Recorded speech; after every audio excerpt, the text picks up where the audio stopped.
I could really use a change of scenery. Yeah. Everybody smoking all the greenery. Yeah. Clothes to match 'cause they were handed down to me.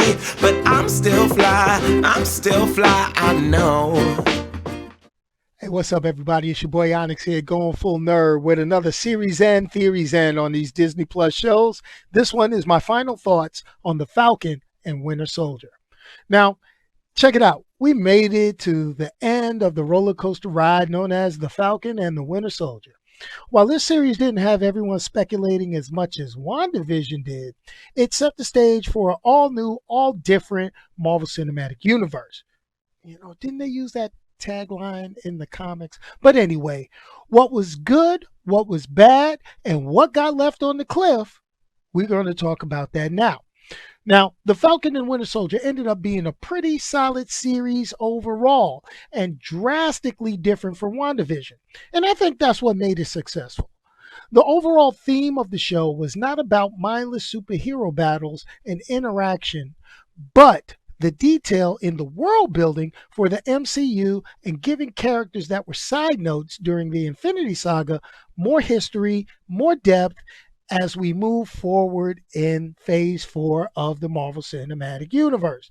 So here's the deal. Spoilers are going to follow. So what I need for you to do now is hit pause, then come back once you have finished watching episode 6 of The Falcon and the Winter Soldier. Now let's go.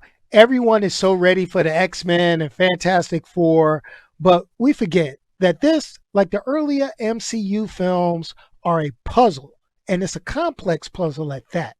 So where do we stand at the end of this series? What I'm going to do is I'm going to go after this character by character that I felt was important. And I'm saving the title characters for last, so hold on to your theories about Falcon and Bucky for just a little while longer. Now, Baron Zemo. While he has a slight cameo in the 6th episode, his appearance as well as his butler ties up some loose ends, and it establishes the ability for him to return as a major player. Now, there's still more to come regarding Zemo because it's been established he has a deep network, despises the idea of superheroes and super soldiers, but even he, I feel, is being manipulated, in my opinion. And with the continuing references to the Raft superhuman prison, more than ever, the Thunderbolts are slowly coming into existence. Just maybe not in the true comic book form that many of us may know. Now let's talk the remaining Flag Smashers. Yeah, I know the remaining 4 super soldier members of the Flag Smashers have been reported as dead. Now, these were the loose ends tied up by Zemo's butler, but since they were reported killed, and there was a guard that kind of pulled what I call a Hail Hydra moment with the one world, one people quote that they use throughout the series, there's room to have them surviving. And we still have a potential plot twist with Zemo trying to get rid of them or using them to his own advantage against the power broker. We'll get into that in just a minute. Could that be another possible Thunderbolts moment? Who knows? Since many of them had no speaking lines, that probability, though, is very, very low. But the door is open for further development if Marvel so chooses. Okay, I personally think they survived and they will be experimented upon to get the super soldier serum out of their system, much like Isaiah Bradley was done in the past. Now let's talk about Isaiah Bradley. This story is far from over. I mean, they gave some resolution by adding his legacy to the Captain America exhibit at the Smithsonian, yet he's still regarded as officially deceased. So with his story given to Sam about why he was bitter in episode 5, I mean, you know, his wife died while he was in jail and being experimented upon. But what about his kids? Okay, I see his grandson Eli Bradley in the show, which we all know he's a member of the Young Avengers as Patriot, but it could have been a little mention about his child or children finding out when he was actually alive. Maybe this is not a story for the Falcon and the Winter Soldier, but a possible story for the future. It could be a story for another time, but they really need to make a series regarding his whole origin, especially if they introduce Eli as his comic book counterpart, Patriot of the Young Avengers. Now let's talk about John Walker, the U.S. agent, and Valentina Allegra de Fontaine. Don't call me Val. Now, these two did have a feeling of being kind of tacked on as far as the resolution of the series. But Walker becoming U.S. agent was pretty much a given, even though Battlestar was killed off.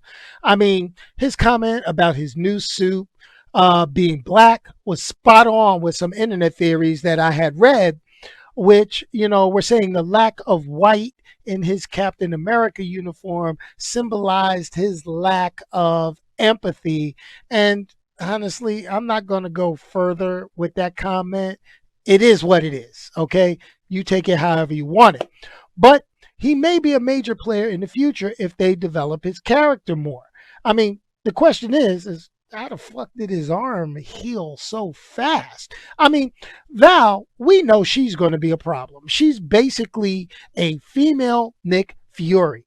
But who she's working for, it remains to be seen. I mean, I don't know if she's really on the side of angels, but if she is anything like her comic book counterpart, she can't be trusted. And that could spell bad news for the U.S. agent. I mean, it's interesting that she gave him a new uniform in the same place he was stripped of his Captain America persona and his military benefits. Very interesting. You mean she could still have a connection to the future Disney Plus series Secret Invasion, and that leads me to this. Sharon Carter. So she is the freaking power broker. I mean, this was the twist I thought was more fan service than anything. And ultimately, this can be a problem. I mean, I hate when a character who we've been introduced to as heroic and part of the heroic lineage is introduced, but then is found out not to be who we have been led to believe they were.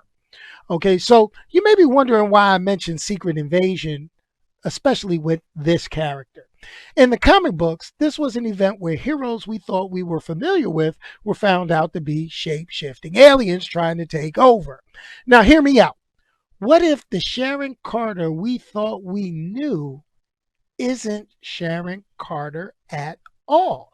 I mean, the Skrulls have been on Earth since the 1980s, so who is to say that this version of Sharon Carter wasn't replaced by some not so friendly Skrulls and is part of the Secret Invasion series that is coming up? Yes, I understand why she would camouflage herself using the camouflage technology like the ones used by Black Widow in the movie Captain America the Winter Soldier. That's a question that a lot of people will probably ask.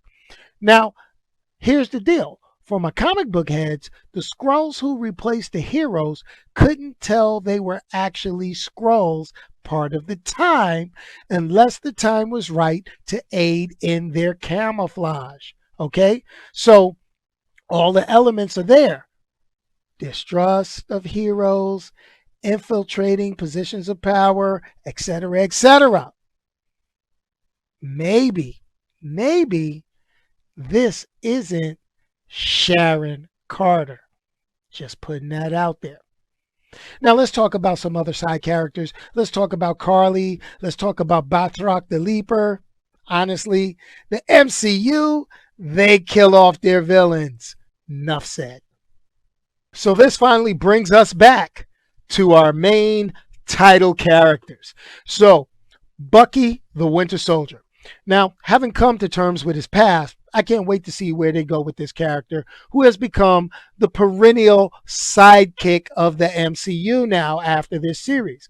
Hopefully, we could get a reconciliation with Wakanda. And no, I don't plan on calling him the White Wolf or expect him to be referred as such for a superhero name. It did bother me some that he was kind of chummy with U.S. Agent, aka John Walker, when apprehending those four, really minor flag smashers after the ass whooping that he so wanted to give John Walker in episode 5.